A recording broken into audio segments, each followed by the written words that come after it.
J'ai passé une bonne journée là, donc un petit rhum, pas de mal.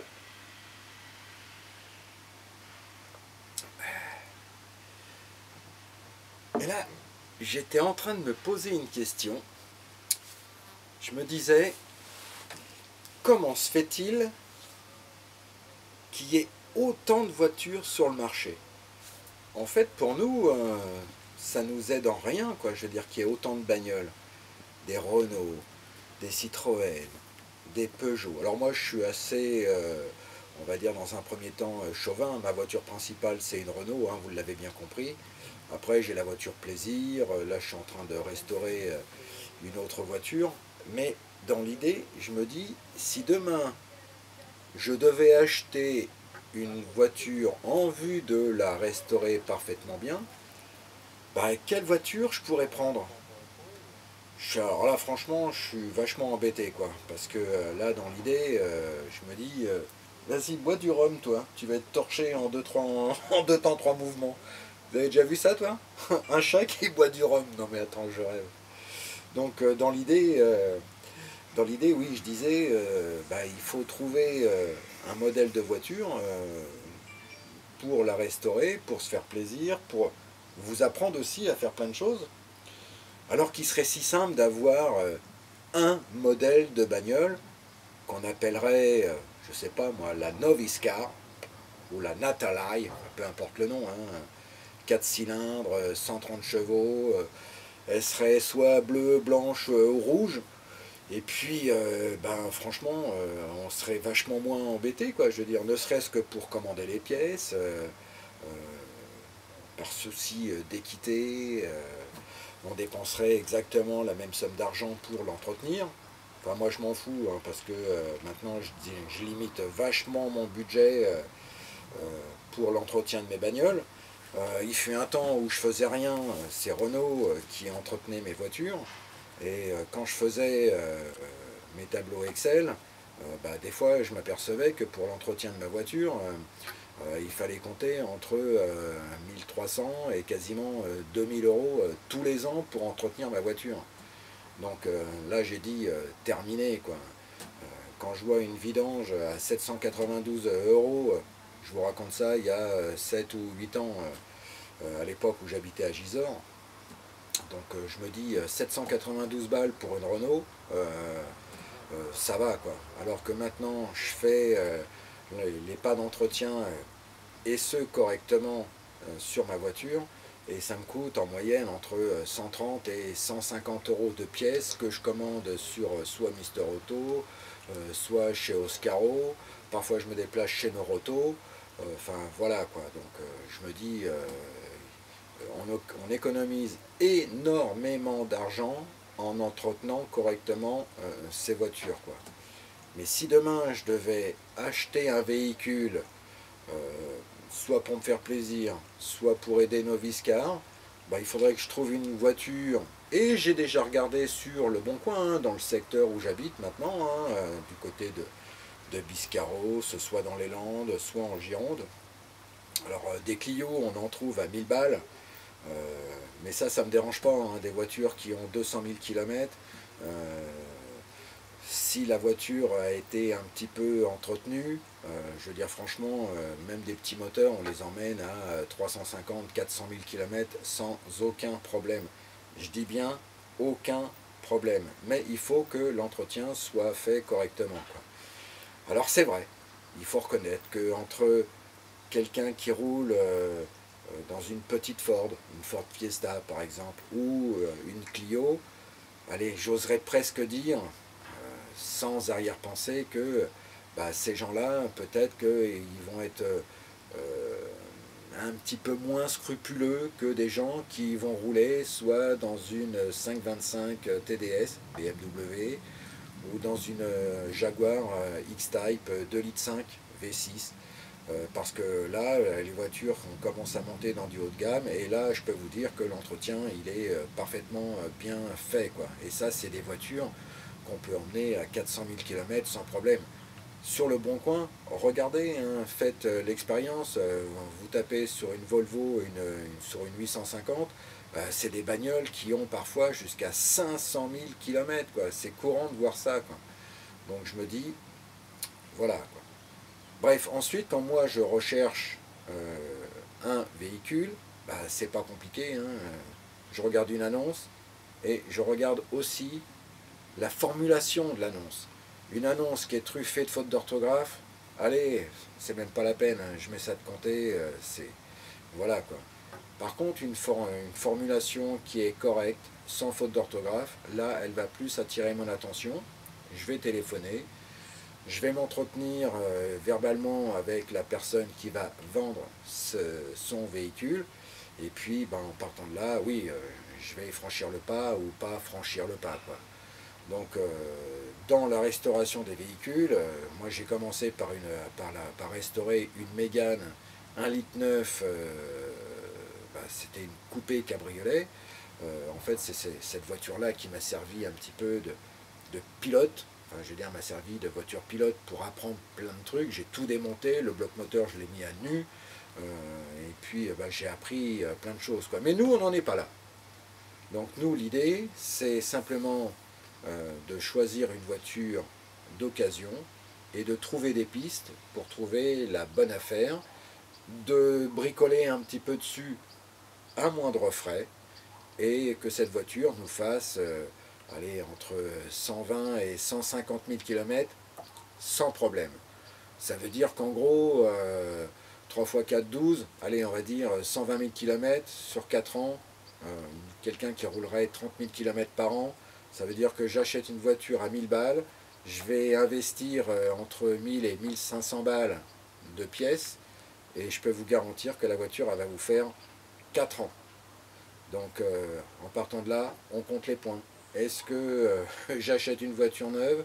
Est-ce que j'achète une voiture d'occasion? Pour moi, le choix il est vite fait. Les voitures neuves, c'est terminé. Franchement, c'est terminé. C'est un gouffre à pognon, les bagnoles. Donc moi j'aime bien bricoler, j'aime bien transmettre le peu que je sais faire. D'ailleurs, preuve en est, hein, vous êtes abonné de la chaîne Noviscar, mais à côté de ça, les voitures d'occasion, terminées. Alors comment faire pour acheter une bonne voiture d'occasion? Est-ce qu'il me faut une voiture de tous les jours? Est-ce qu'il me faut une voiture plaisir, comme moi avec la Jaguar, que j'utilise simplement? Alors je vais dire simplement, c'est mal dit parce que je l'utilise quasiment tous les jours cette voiture, mais principalement je la soigne, je veux en faire une voiture de collection, je vais certainement faire une plus-value par la suite, je l'utilise essentiellement le week-end, mais en ce moment je l'utilise quasiment tous les jours, hein. Et puis à côté de ça, je m'achète des voitures plaisir, où je vais bricoler dessus, je démonte tout, je regarde comment c'est fait, je nettoie, je remonte, ça fonctionne c'est bien, ça fonctionne pas, je fais le nécessaire pour, et puis voilà, quoi. Alors comment acheter une voiture d'occasion? On voit ça tout de suite. Générique.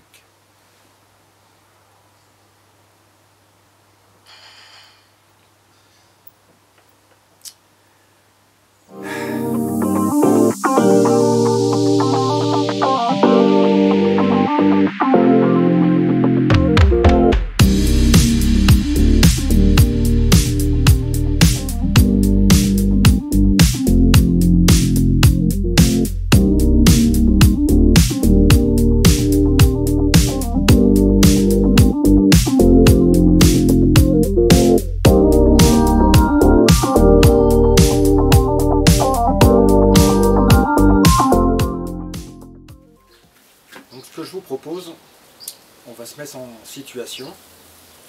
Dans un premier temps, peu importe le prix de la voiture, je vais prendre 3 voitures qui m'appartiennent.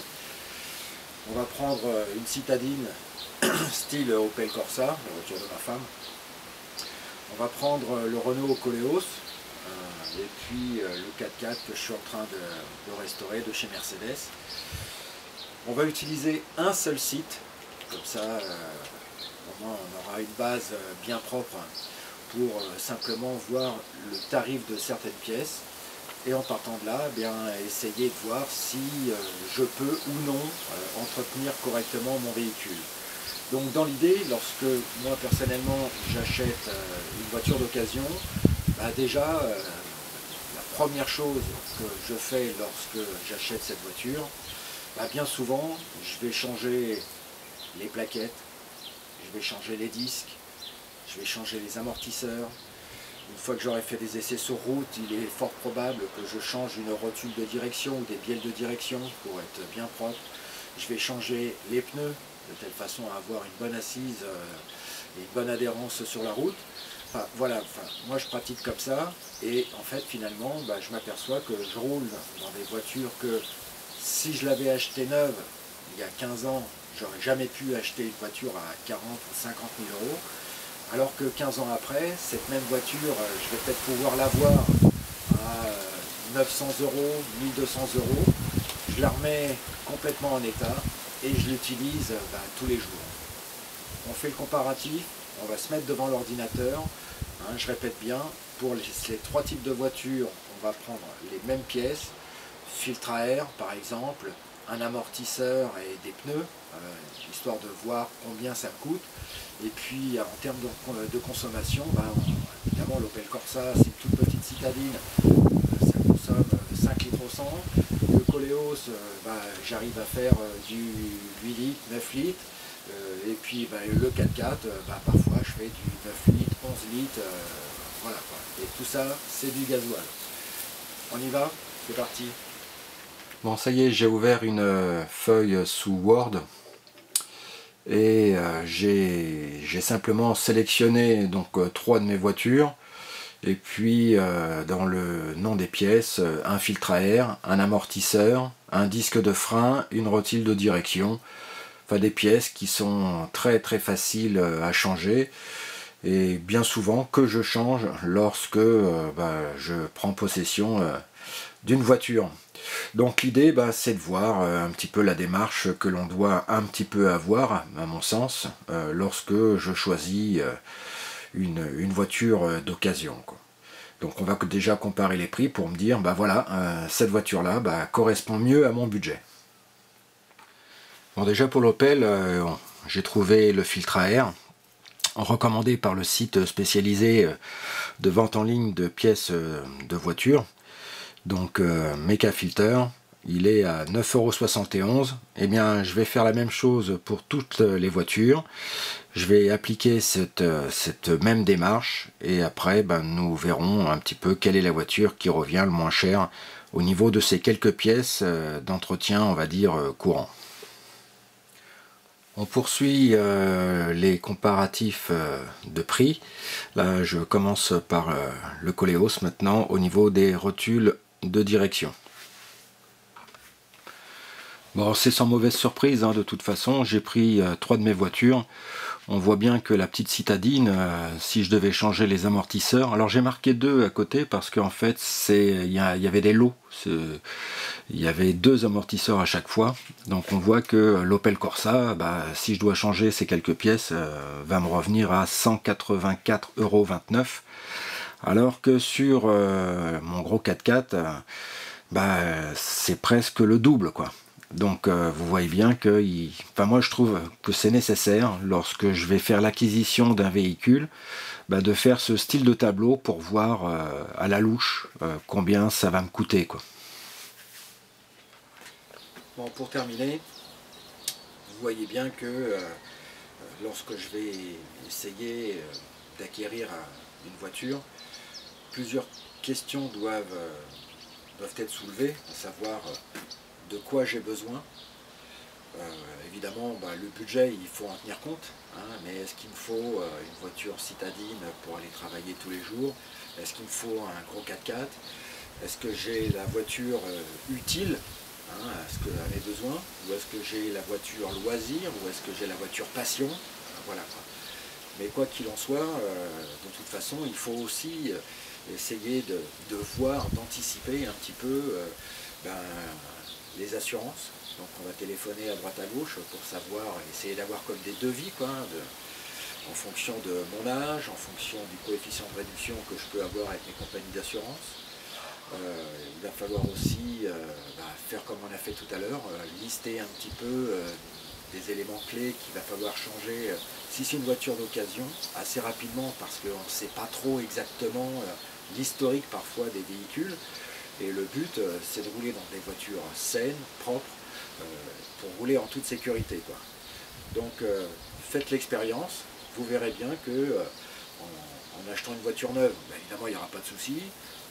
En achetant une voiture d'occasion, moi c'est ce que je pratique et ça me permet d'acheter des voitures très peu chères avec des pièces que je commande sur différents sites. Bon là j'ai utilisé un seul site, maintenant il faut aussi fouiller un petit peu à droite, à gauche. Profiter également des périodes promotionnelles, hein, parce que des fois il y a des sites marchands comme ça sur les pièces automobiles, bah, qui d'entrée de jeu, non seulement ils proposent 10, 15, voire parfois 20% de remise sur le prix des pièces, et puis en fonction d'un certain montant, ben, on ne paye pas les frais de livraison, quoi. Donc c'est aussi intéressant, hein, ouais. Donc il n'y a pas d'économie de bout de chandelle, quoi. Et en pratiquant de cette façon, ben, vous aurez déjà une idée de combien va vous revenir un petit peu votre voiture. De toute façon, il ne faut pas se voiler la face. Une voiture, c'est un bouffe pognon. Hein, il faut que les choses soient bien claires. Entre l'entretien de la voiture, entre les assurances qui sont obligatoires, entre le carburant. La voiture, elle ne va pas fonctionner comme ça, quoi. Donc, il faut du carburant régulièrement. De toute façon, quand on fait le bilan à la fin du mois, on se dit, bah tiens, ce mois-ci, pour mes 3 bagnoles, bah, on a balancé 140 € là-dedans, quoi. Bon, voilà, quoi. Bon, maintenant, si je peux faire des économies, tant mieux. Je vais épargner 2 ou 3 billets. Et puis, bah, après, j'en profite pour faire autre chose, et notamment un bon resto, partir en vacances. Et là-dessus, tiens, en parlant de resto, il faut que je me prépare. Donc, je vous dis à la prochaine. Ciao, bye.